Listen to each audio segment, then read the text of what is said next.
Assalamualaikum. Welcome to another video about crane, which we have second element or equipment contained in the category of power load handling equipment. जिस तरह हमने last video में conveyor belt के बारे में पढ़ा था कि वो हमारे पास पावर लोड हैंडलिंग इक्विपमेंट होता है, इसी तरह हमारे पास क्रेन क्या होती है, वो मटेरियल हैंडलिंग के लिए इस्तेमाल होती है। यहाँ पर ये बताया जा रहा है कि हमारे पास जो मटेरियल हैंडलिंग होता है ना, वो मुख्तलिफ क्रेन्स होती हैं, टाइप्स होती हैं, लेकिन हम यहाँ पे मोबाइल क्रेन को जस्ट स्टडी करेंगे और उसके हैजर्ड और कंट्रोल को देखेंगे। बाकी जो हमारे पास डिफरेंट क्रेन्स होती हैं, एक होती है ये मोबाइल क्रेन है आपकी, ठीक है। ये क्रॉलर क्रेन होती है, यानी कि इसकी जो से टैंक की तरह इसके जो टायर होते हैं ना, वो वैसे होते हैं। ये येलो कलर की आपको इसकी जेब या आर्म नजर आ रही है, ये जेब या आर्म इसको कहते हैं। ये हमारे पास फिक्स्ड क्रेन होती है, ये 360 डिग्री पर घूम सकती है। ये हमारे पास वर्कशॉप्स में होती है क्रेन, ओवरहेड क्रेन भी कहते हैं। ये आपकी रूफ के साथ लगी होती है, उसके साथ फिक्स्ड होती है। जिप क्रेन ये हमारे पास फ्लोर पे किसी वर्कशॉप में होती है और बाकियों की निस्बत ये छोटी होती है, साइज में छोटी होती है। अब हमारे पास क्रेन के रिलेटेड कुछ क्रेन लिफ्टिंग इक्विपमेंट्स हैं जो लिफ्टिंग के दौरान हमारे इस्तेमाल होते हैं। ये पहले नंबर पे आपको शैकल नज़र आ रहा है, दूसरे पे आपको ये हुक नज़र आ रही है, तीसरे पे ये हमारे पास रोप्स होती हैं, चेन रोप्स होती है हमारे पास, और नायलॉन की होती हैं रोप्स होती हैं, वो यूज़ होती हैं, वो आगे हम देखेंगे इंशाल्लाह।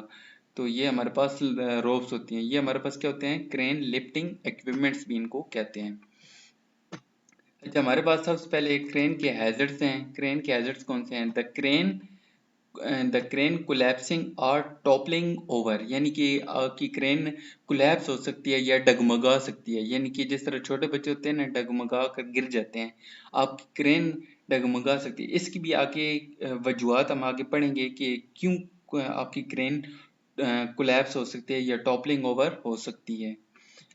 एक ये हैजर्ड है, द आर्म जिब of the crane striking against other structure during movement, यानी कि किसी और इमारत से आपकी क्रेन टकरा सकती है या किसी स्ट्रक्चर से टकरा सकती है।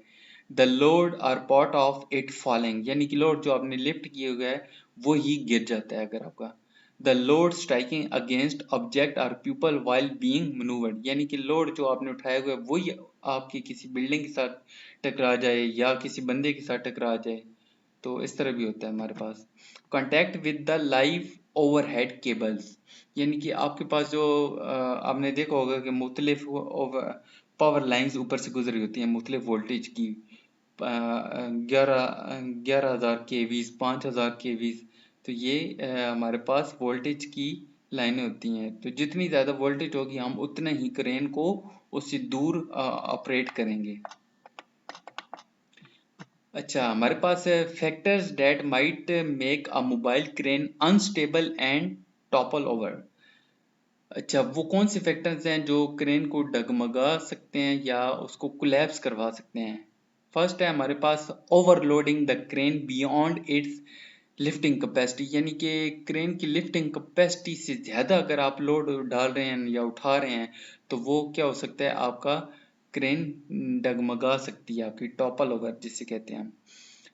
Sighting the crane on uneven और अनस्टेबल ग्राउंड, यानी कि अनस्टेबल या अनइवन ग्राउंड पर अगर आप क्रेन को साइट करते हैं, यानी कि उसको उस जगह खड़ा करते हैं। Failure to use the outrigger legs correctly, यानी कि अगर ये क्रेन की आउटरिगर्स या लेग्स कहते हैं। अच्छा, ये हमारे पास क्यों होती हैं, आउटरिगर से क्यों यूज होती हैं? Using the extra side legs और side support properly so that heavy machine, जैसे कि हम क्रेन के बारे में पढ़ रहे हैं, ताकि balanced and does not tip over, यानी कि हमारा जो लोड है वो टिप ओवर ना हो, यानी कि आपका लोड गिरे ना, आपकी ये क्रेन क्या हो जाएगी, कोलैप्स कर जाएगी, यानी कि वो एक साइड पे गिर जाएगी। तो ये हमारी क्या होती हैं, ये लेग्स होती हैं, इनको इंस्टॉल किया जाता है क्रेन की चारों साइड पे। Using the crane in high wind, अगर आप क्रेन को हाई विंड में यूज कर रहे हैं, ज्यादा तेज हवा में चल रही है, तो उस सूरत में आप क्रेन कोलैप्स कर सकती है। Extending the jib of crane too far out for the weight being lifted, यानी कि आप अगर ज़्यादा लोड उठा रहे हैं लेकिन आपकी जिब जो सी है वो उसकी लेंथ ज़्यादा है, तो उस सूरत में क्या होगा, ज़्यादा लोड आगे की तरफ करेगा, झुकाव करेगा, तो हमारी क्रेन क्या होगी, उलट सकती है, अपने वजन के बेस पे वो उलट जाएगी। Structural failure of parts perhaps due to lack of maintenance, अगर आपने मेंटेनेंस पार्ट्स की नहीं की हुई तो क्या होगा, आपका स्ट्रक्चरल फेलियर हो जाएगा, यानी कि पूरा का पूरा स्ट्रक्चर ही आपका फेल हो जाएगा उस सूरत में। अगर आपने अपने जिस तरह मैंने अभी आपको दिखाया था, शैकल्स हुक दिखाई थी, वो क्या होती हैं, लिफ्टिंग डिवाइसेस होती हैं। अगर उनकी आप मेंटेनेंस नहीं करेंगे, उनकी देखभाल सही नहीं करेंगे, तो क्या होगा, आपको पूरा का पूरा स्ट्रक्चर आपका क्रेन का कोलैप्स हो सकता है। ये थे हमारे पास हैजर्ड्स क्रेन के। अब हम देखेंगे इसका कंट्रोल्स, इसके देखते हैं कंट्रोल्स हमारे क्या हैं। फर्स्ट ऑफ ऑल जो हमारे पास कंट्रोल है, इंश्योर द क्रेन और lifting devices is of the correct type of the job and train that is strong and stable, यानी कि जो आप मैंने अभी आपको जो सी दिखाई थी लिफ्टिंग डिवाइसेस, हुक थी, शैकल थी, रोप थी, अगर वो आपकी लोड की कैपेसिटी के कंपेटिबल नहीं होती, तो क्या होता है कि आपका आप जो कैपेसिटी है वो क्रेन की ख़त्म हो जाती है उस सूरत में। यानी कि इस चीज़ को इंश्योर करें कि जो आपकी लिफ्टिंग डिवाइसेस है ना, वो आपके लोड के कंपेटिबल हैं, यानी उससे मुताबिकत रखती हैं। Ensure that the load to be lifted is within the safe lifting capacity of the crane which should be clearly marked on the crane। अच्छा, हमारे पास है क्रेन का एक सेफ वर्किंग लोड होता है जो क्रेन इजीली उठा लेती है, तो वो क्रेन के ऊपर अक्सर मेंशन होता है कि 50,000 टन, 20,000 टन या 10,000 टन, तो ये उसका सेफ वर्किंग लोड होता है। Safe lifting capacity will vary with the length of the jib and the distance away from the crane that the jib is positioned radius, so that so capacity can vary from one lift to the next। अच्छा, यहाँ पे क्या कहा जा रहा है कि a crane can lift heavier load when the jib is short। अगर आपकी क्रेन की जिब जो सी है ना, आर्म लेंथ वो शॉर्ट होगी, तो तब हम क्या करते हैं, हैवियर लोड उठाते हैं। अगर आपकी क्रेन की जिब की जो सी है ना लेंथ या आर्म लेंथ उसकी ज़्यादा है, तो हम उस सूरत में कम वेट यानी उठाएंगे, वेट जो होगा उसका वो वेट कम होगा, ठीक है, उस सूरत में। Carefully sighting the crane on even stable ground in safe position away from structure or overhead that might be stuck during the lifting operation। यानी कि क्रेन को क्या करें, इवन जगह पर उसको इंस्टॉल करें और कोशिश करें कि आपकी जो सी साइड पर जो सी बिल्डिंग्स हैं या स्ट्रक्चर्स हैं या ओवरहेड लाइंस हैं उससे दूर रखें। यूजिंग द आउटरिगर करेक्टली, यानी कि वही आपको मैंने आउटरिगर बताया, तो वो लेग्स होती हैं जो हम क्रेन के चारों साइडों पे इंस्टॉल करते हैं, वो क्रेन को टॉपलिंग ओवर से बचाती हैं। Checking that the crane has been maintained and has a certificate of through examination in accordance with local laws. Organisation में क्या होता है, लोकल लॉज होते हैं, उन लॉज के थ्रू आप ये चेक करें कि आपकी क्रेन प्रॉपर मेंटेन है, तो ये हम क्या करते हैं, एक प्रॉपर सर्टिफिकेट होता है उसके थ्रू हम एग्जामिनेशन करते हैं, ठीक है, ताकि हमारी क्रेन प्रॉपर मेंटेन्ड है या नहीं है आपकी। Restricting use of crane to train and competent person, यानी कि क्रेन को कॉम्पिटेंट पर्सन की हदूद तक ही रखें, कि यानी कि वो कॉम्पिटेंट पर्सन ही यूज करे, ना कि कोई और ऐसा बंदा यूज करे जो कॉम्पिटेंट नहीं है। Ensuring the each lift is planned and supervised by a competent person and that the driver and slinger are competent, यानी कि इस बात को इंश्योर बनाएं कि आपकी जो लिफ्टिंग हर हर हर लिफ्टिंग का जो होता है ना, वो शुरू से उसको प्लान किया जाना चाहिए, और उसको जो सुपरवाइज्ड कर रहा है, उसकी निगरानी कर रहा है, वो एक कॉम्पिटेंट पर्सन होना चाहिए आपका।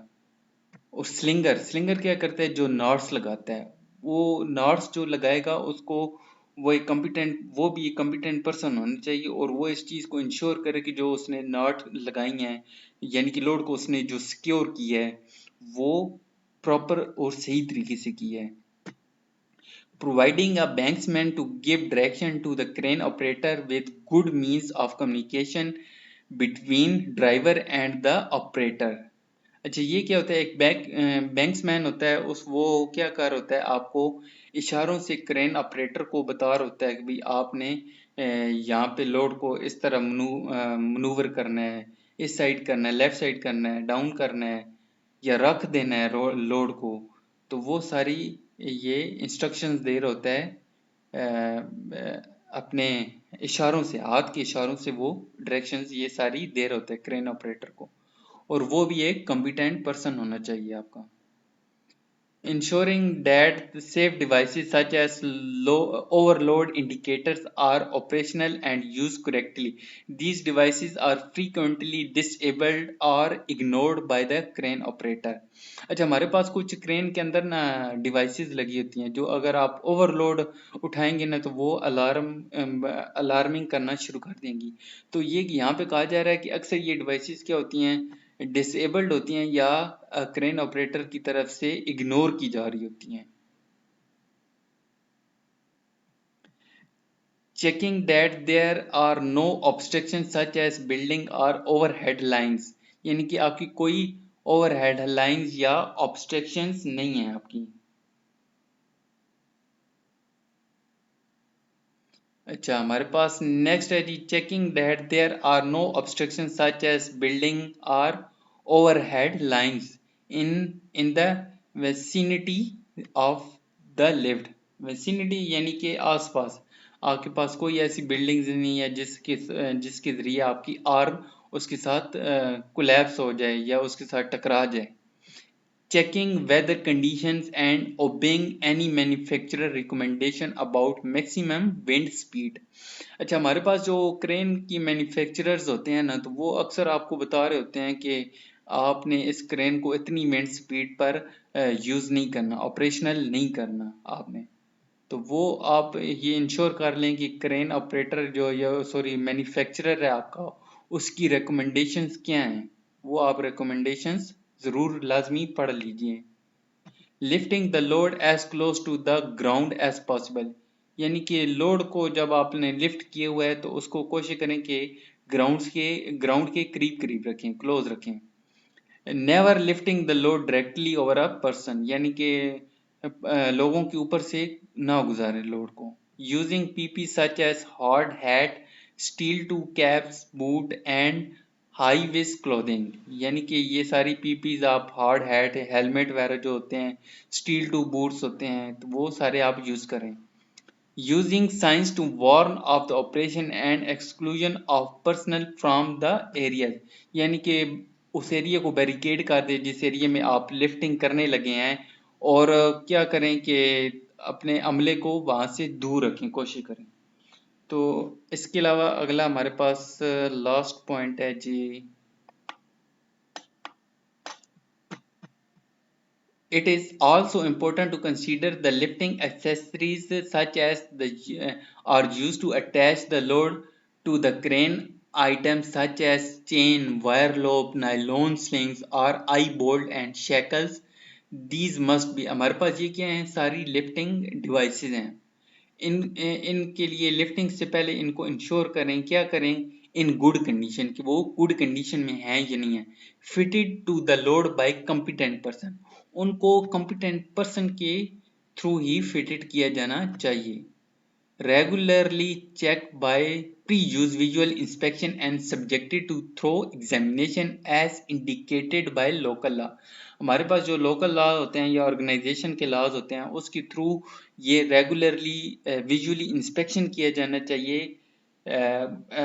लिफ्टिंग से पहले डेली बेसिस पे उसको विजुअली इंस्पेक्शन की जानी चाहिए बाय लोकल लॉ, के वो डिफेक्टिव तो नहीं है। तो ये हमारे पास ये हमारे पास क्रेन के मुतालिक था जो हमने आज पढ़ा है। नेक्स्ट वीडियो तक के लिए अल्लाह हाफिज़।